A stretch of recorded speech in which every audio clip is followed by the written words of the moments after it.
Hey guys, welcome back to my channel. So today I'm going to be giving you my 5-minute explanation on why you should not have a savings account in 2022. So have you ever wondered why the banks are giving you money in the first place to put your money into a savings account? Well, the whole reason why they do this is basically they take the money that you are lending them and investing them into index funds such as VOO, VTI, QQQ, and making an 8, 9, 10, 11% return annually while paying you 0.01% interest to borrow your money. Let that sink in.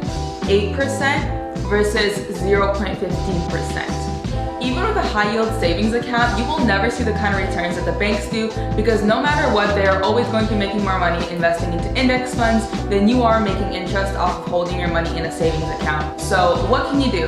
Well, what I would recommend, and I am in no means a financial advisor, this is just for pure informational purposes, I would take all of my money out of my savings account, put it into a Roth IRA and contribute to it monthly, and then get the same 8, 9, 10, 11 plus returns annually, and then just keep building that portfolio up. So you understand how it works then, right? The banks are using your money to make high returns on their investments, and in return paying you a small fraction of the profit so they can keep using your money and that you leave it in the savings account and they can keep making those investments and keep getting richer. So if you want to retire a millionaire by 60, I highly recommend that you invest into index funds. So that is my 5-minute explanation on why you should not have a savings account in 2022. So if this video helped you out and you learned something, make sure to leave a thumbs up and subscribe, and make sure to hit the notification bell to not miss any more important videos. So thank you guys so much for watching. I hope this taught you a little lesson, and I'll see you guys in the next video.